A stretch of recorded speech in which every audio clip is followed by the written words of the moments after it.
Well, Hoops is back, so you know we have to bring back the man himself, Mr. Pick and Roll, Avery Johnson, back on our screens. And I know you're happy to see Wemby smiling, taller, and healthy because we only saw him and De'Aaron Fox for 5 games last season.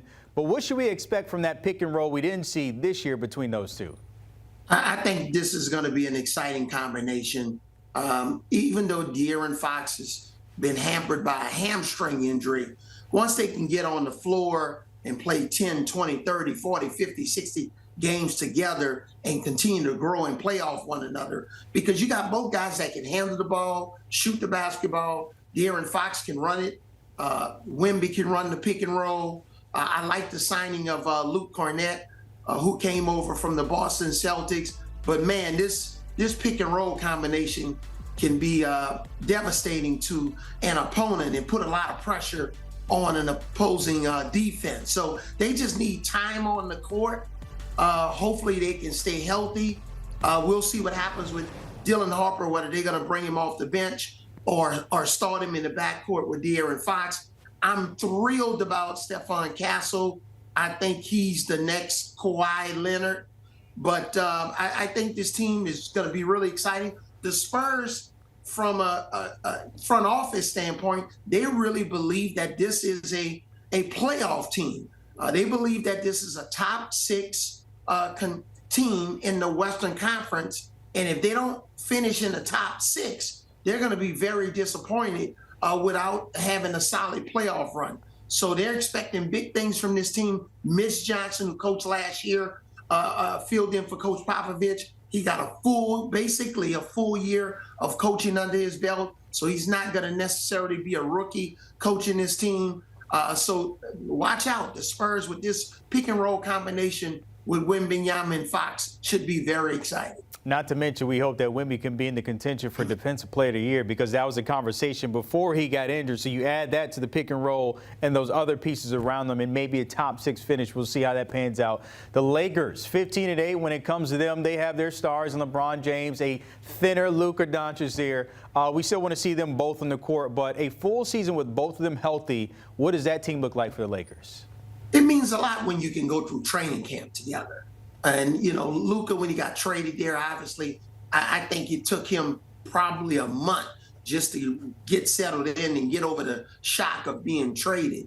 But now he and LeBron, they'll have a training camp together with J.J. Redick, their coach, who has signed an extension. And then, you know, DeAndre Ayton, I think, is going to be critically important in this whole scenario, because Luka, you know, from a defensive standpoint, hasn't been really consistently competitive. Can DeAndre Ayton protect the rim? Can he help Luka defensively? LeBron James, obviously, you know, he said the end is coming sooner rather than later for his career. But I tell you what, man, give Luka credit. He really looks good. He lost the weight. He's fit. He doesn't need to lose any more weight because he'll disappear if he loses 5 more pounds. But he looks really good. Give him credit for taking the challenge and getting himself in the tip-top NBA condition.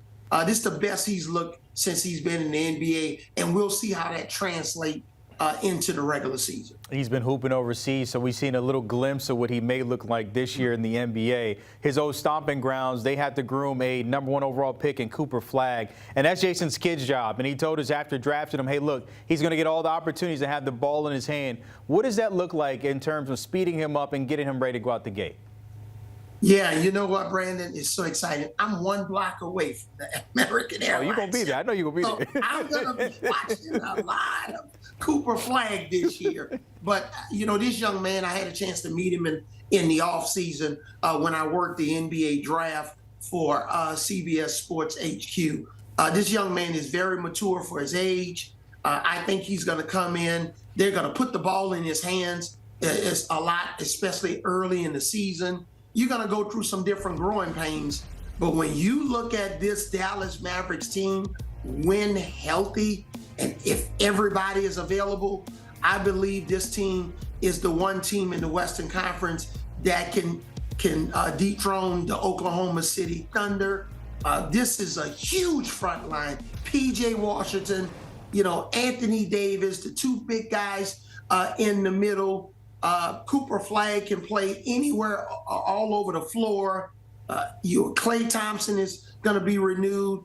They can get Kyrie Irving healthy. This could be a very dangerous team and give Jason Kidd a buffet of players to play on the ball, off the ball. We know they're going to be terrific defensively, but that front line, man, they can be very intimidating. So it's going to be very exciting to watch, especially with Cooper Flagg playing both ends of the floor, offense and defense, to give this team one of the most balanced teams in the NBA when healthy. Coach, you said something there. Is this the team you just said that can dethrone the Thunder, the champs in the West? This is the team built right now.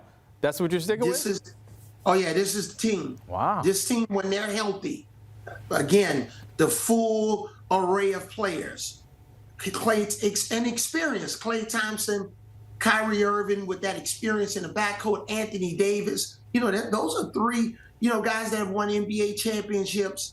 I am not scared of the Oklahoma City Thunder front line compared to Dallas.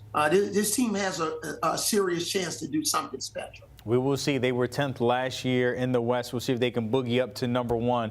There's another team in San Francisco that might have something to say about that, the Warriors, and Jimmy Butler. We know he was there the second half of the season.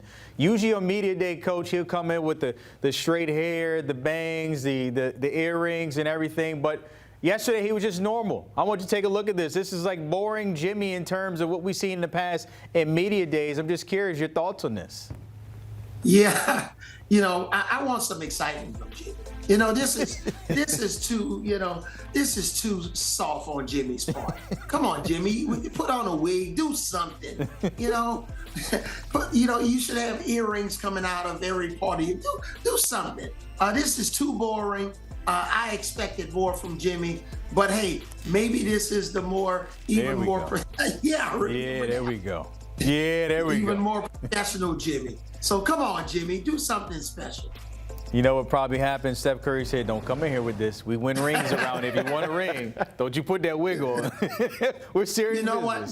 You know what, Brandon? Jimmy should have called Zach and asked Zach for his opinion. He should have. See.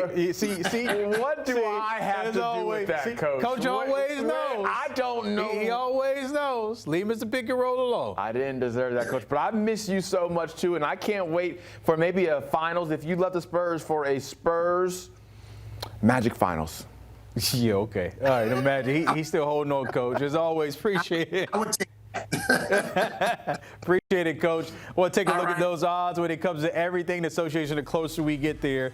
Let's see, where are those Magics? Okay, 17-1 right there. That's not bad at all. The Thunder's still the favorite at 210. Third best in the East, and like I say, they'll be at the 3 seed. That's cool, but you just heard Coach. You just heard him, 40-1. The Mavericks could be the team to unseat the Thunder out in the West. That's something we had to watch and see if Mr. Pick and Roll was right about that.